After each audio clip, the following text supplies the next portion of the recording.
যে সন্দেশখালীতে ইডির উপরে হামলা হয়েছিল, আজকে আবার এনআইএ কেন্দ্রীয় এজেন্সির উপরে ওখানকার যে দুষ্কৃতী তারা হামলা করলেন। এটাই বাংলা। যে বাংলার পুলিশ আজকে ভূপতিনগরে যে বোম বিস্ফোরণ হয়েছিল, বোম বাদ দিয়ে ফেটে গিয়েছিল, তৃণমূলের যে দুষ্কৃতী তার ছাদ পর্যন্ত উড়ে গিয়েছিল, বাংলার পুলিশ সে তদন্ত করতে পারেনি। ফলে কোর্টের নির্দেশে আজকে এনআইএ তদন্ত করতে গেছে, তাদের উপরে সেই দুষ্কৃতীরা আবার আজকে হামলা করেছে। তার কারণ তারা চায় বাংলার যে পুলিশ, বাংলার পুলিশই তদন্ত করবে এবং তদন্ত করে কিছুই দেবে না। তারা চায় তাদের এটা রাজ্য, তাদের দুষ্কৃতীদের রাজ্য, সেই রাজ্যে তারাই রাজত্ব করবে আর মানুষ এইভাবেই মরে যাবে। বাংলার মানুষ দেখুক, সারা ভারতবর্ষের মানুষ দেখুক যে কি চলছে বাংলাতে। সেই বাংলার পুলিশ, সেই মমতার দলদাস পুলিশ, তার বিরুদ্ধে আমরা লড়াই করছি এবং লড়াই চলছে, চলবে। আদতে যারা হামলা চালিয়েছে তাদের কথা নয়, আমি জানতে চাইছি যারা মুখ বন্ধ করে রয়েছে তাদের কথা। সৈকত, যারা মুখ বন্ধ করেছে তারা ওই হামলাকারী যারা সাহস দেখিয়েছে এনআইএর উপর হামলা চালানোর, তাদের ভয়েই মুখ বন্ধ কিনা? তুমি সঙ্গে থাকো, আমরা পরে আবার নিশ্চয়ই তোমার কাছে যাব। ড্রাইভার, গাড়ির ড্রাইভার, তিনি কি বলছেন একটু শুনে নেবো।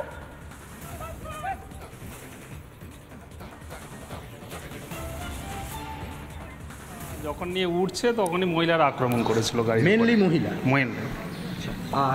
আর একটা যে গাড়ি ছিল সেই গাড়ির কি ইট ছোড়া হয়েছে? না, একটাই গাড়ির উপর, এটার উপরেই হয়েছিল। ওই গাড়ির উপর ইট ছোড়া ঘটনাটা ঘটেছিল 6:10 ছিল, 50-60 জন মতো ছিল মহিলা। ওদের হাতে কিছু ছিল? হাতে লাঠি, ইট ছিল, এই মানে কোনো আগ্নেয়াস্ত্র? না না না। আর এই যখন এই ঘটনা ঘটে তখন অফিসাররা তো ওখানেই? হ্যাঁ, অফিসার ছিল। কতজন আহত হয়েছে আপনাদের? কেউ আহত হয়নি সেরকম কিছু। এনআইএ বা আপনাদের ড্রাইভার বা ওই গাড়ি ড্রাইভার কারো কিছু হয়নি, না কারো কিছু হয়নি।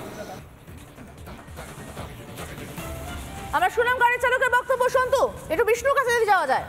একদমই তাই সমাদৃত, আমরা দুই ছবি দেখতে পাচ্ছি, যে রিপাবলিক বাংলা দর্শকরা দেখতে পাচ্ছেন ভূপতিনগরে যেভাবে আটকে দেওয়া হয়েছিল এবং ভাঙা হয়েছে এনআইএর গাড়ির কাঁচ। দুই ছবি আপনারা রিপাবলিক বাংলা দেখতে পাচ্ছেন। আরো বিস্তারিত ছবি জানার চেষ্টা করবো। বিষ্ণু, তুমি যেমনটা বলছিলে, স্থানীয় মানুষ অনেকেই কথা বলতে চাইছেন না, অনেকেই বলছেন কিচ্ছু হয়নি। তাহলে কিভাবে এই ঘটনা ঘটলো বিষ্ণু?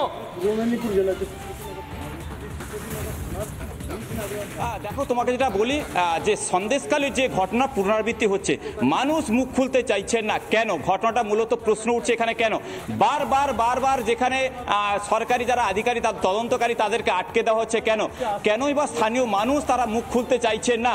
কেনই বা আজকে যিনি অঞ্চল সভাপতি ছিলেন সেই এলাকায় তাকে গ্রেপ্তার করা হলো? কিছুদিন তুমি জানো 2022 সালে কিন্তু যে 2রা ডিসেম্বর সেই জায়গায় চারজনের মানুষের মৃত্যু ঘটা হচ্ছিল বোমা বিস্ফোরণের ঘটনায়। মানবপুরা, যিনি এখানে বললেন কাঁথিতে থাকেন, তিনি এখানকার পরিচালনা করেন, তাকে কিন্তু নামে তালিকা রয়েছে। তাকে আমরা যেটা জানিয়ে উঠতে পারছি, স্থানীয় সূত্রে তিনি এখান থেকে আজকে পালিয়ে যান বা চলে যান। তবে কেন এই ভয় কাজ করছে তাদের মনে? মানুষের সাধারণ মনে বারবার প্রশ্ন তুলছে, যেখানে তদন্ত করা হচ্ছে, কোথাও বা আদালতের নির্দেশে তদন্ত চলছে, কোথাও বা এনআইএ যে সরকারি সংস্থা, নিজস্ব স্বয়ংশাসিত সংস্থা, তারা তদন্ত করছে, তাদের তদন্তে গিয়ে কেন বারবার আটকাচ্ছে? যদিও বিরোধীরা প্রশ্ন তুলেছেন যে এটা রাজনৈতিক চরিতার্থ, রাজনৈতিক প্রতিহিংসা পরায়ণভাবে কাজ করা হচ্ছে। তবে আইনের ক্ষেত্রে যা হবে, কিন্তু সেই মানুষকে যারা তদন্তের আওতায় নিয়ে হচ্ছে, সঠিক যদি না হয় তাহলে তিনি ছাড়া পাবেন। তবে কেন তাদেরকে দলবল দিয়ে, লোকবল দিয়ে তাদেরকে কেন বারবার আটকে দেওয়া হচ্ছে, এই প্রশ্নটা উঠছে। আমরা দেখেছিলাম যে সন্দেশখালী ঘটনা পুনরাবৃত্তি হলো, নাড়ুয়াবিলা ঘটনা, নিজ নাড়ুয়া। তুমি আরেকটু দেখানোর চেষ্টা করো, এই যে তৃণমূলের বুথ, নিজ নাড়ুয়া বুথ, যে তৃণমূলের বুথ কংগ্রেস কার্যালয়, ঠিক সামনেই কিন্তু এই ঘটনাটা ঘটলো। তাহলে এটা কিন্তু কি পরিকল্পনা মাফিক ঘটনা, না এটা আগে থেকে এটা প্ল্যান করা ছিল? যে সন্দেশখালী ঘটনা যেভাবে ঘটেছে, তাই তাদেরকে কিন্তু কার্যত একটু পরিষ্কার হতে চাইবো, যারা হামলা করেছে বলে অভিযোগ, যাদেরকে গ্রেফতার করা হয়েছে, তাদের ব্যাকগ্রাউন্ডে যদি একটু বলো। অ্যাকচুয়ালি তারা যেটা বলছেন, এখানকার অঞ্চল সভাপতি ছিলেন তিনি, এবং মানবপুরা বর্তমান তিনি জেলা পরিষদের এখন কর্মাধ্যক্ষ পদে রয়েছেন। প্রত্যেকে কেউ না কেউ তৃণমূলের পদেও রয়েছেন, এমনটাই জানা যাচ্ছে। তবে স্থানীয় মানুষ যেটা বলছেন, যে তারা বলছেন যে রাজনৈতিক প্রতিহিংসাপরায়ণভাবে তাদেরকে কিন্তু গ্রেপ্তার করা হচ্ছে। তবে স্থানীয় মানুষ যাই বলুন না কেন, তবে এখানে একটা ভীতির সঞ্চার করছে, এখানে মানুষরা একটা আতঙ্কের মধ্যে রয়েছেন, চাপা উত্তেজনা রয়েছেন। আমরা ক্যামেরার বুম নিয়ে যখন ছুটে গেলাম গ্রামের মহিলার কাছে, দরজা বন্ধ করে দিলেন। পাশের বাড়ির ঘরে গেলাম, সেখানে দরজা বন্ধ করে দেওয়া হচ্ছে।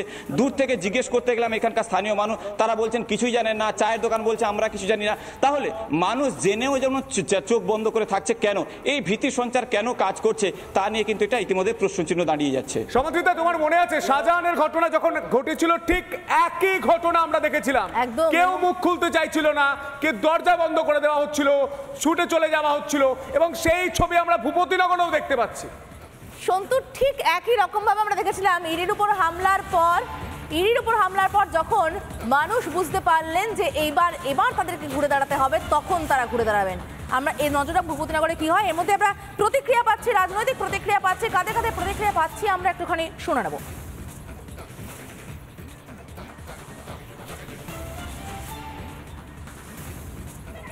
আপনারা দেখলেন, এবং আমরা যেভাবেই হোক এই বাংলাতে সুশাসন প্রতিষ্ঠিত করব। সংবাদ মাধ্যমের তথ্য থেকে এটা প্রমাণিত যে পুলিশকে না জানিয়ে সকালবেলা মিডিয়াকে সাথে নিয়ে গিয়ে আবার সেখানে পরিকল্পিত চক্রান্ত করে বিশৃঙ্খলা করতে চেয়েছে এবং সাধারণ মানুষের স্বতঃস্ফূর্ত প্রতিবাদ সেখানে হয়েছে। পরবর্তী ক্ষেত্রে পুলিশ জানিয়েছে যে তারা যখন রিকুইজিশন পেয়েছে তার অনেক আগে এই ধরনের ঘটনা ঘটে গেছে।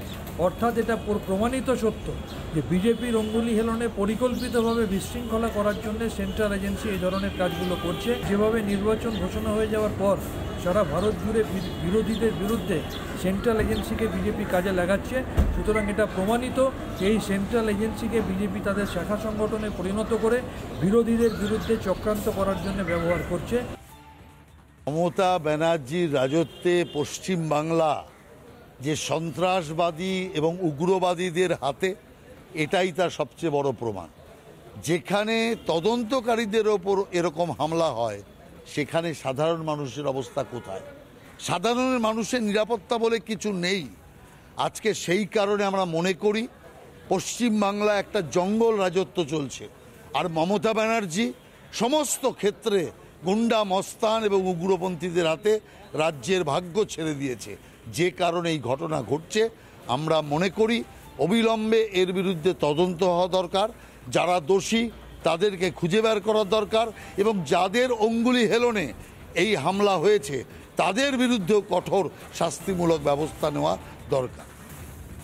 গুন্ডা বদমাইশদের হাতে রাজ্যের আইন শাসন তুলে দেওয়া হয়েছে, এমনটাই বলা হচ্ছে বিজেপির পক্ষ থেকে। আমরা কথা বলেছিলাম এনএসজির প্রাক্তন কর্তা দীপাঞ্জন চক্রবর্তীর সঙ্গে, তিনিও এই ঘটনাকে ন্যাক্কারজনক বললেন। পশ্চিমবঙ্গ পুলিশের এক শ্রেণীর সিনিয়র আইপিএস অফিসার তারা নির্লজ্জ দলদাস হয়ে গেছে। এখনকার যে ডিজি সঞ্জয় মুখার্জি সম্পর্কে একটা অন্য ধারণা রয়েছে আমাদের, উনি সেই ধারণাটার প্রতি কতটা সম্মান মর্যাদা দেন সেটাই দেখার।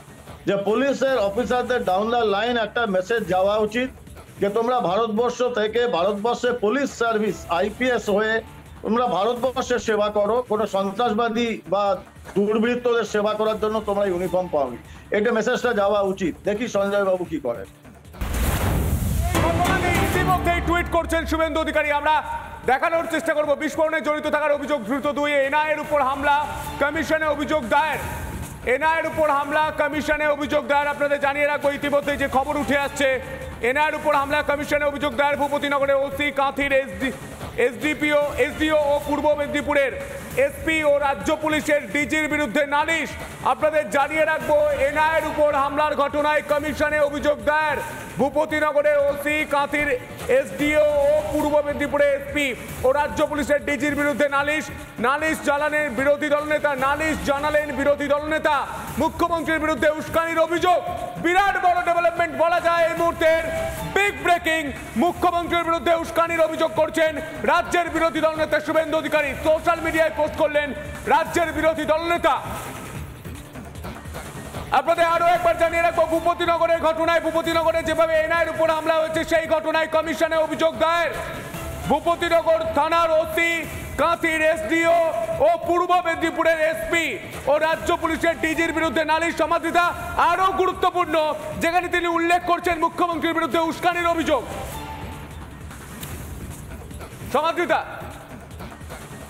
নিঃসন্দেহে এটা অত্যন্ত বড় বিষয়। মুখ্যমন্ত্রীর বিরুদ্ধে উস্কানির অভিযোগ উঠছে, সোশ্যাল মিডিয়ায় পোস্ট করেছেন বিরোধী দলনেতা। এবং আমরা দেখতে পাচ্ছি কিন্তু শুনতে বারবার যে ধরনের বক্তব্য আমরা মুখ্যমন্ত্রীর মুখে শুনতে পাচ্ছি, নিঃসন্দেহে এই প্রশ্নটা তো উঠেই যায়।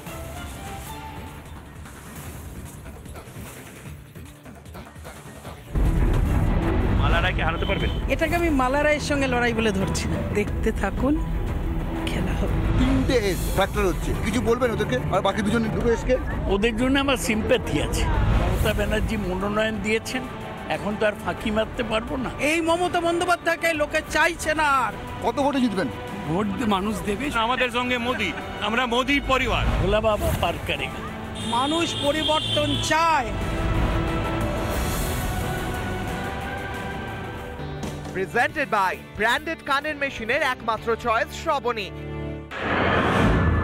তদন্ত করতে গিয়ে রাজ্যে আরও একবার কেন্দ্রীয় তদন্তকারী সংস্থা আক্রান্ত।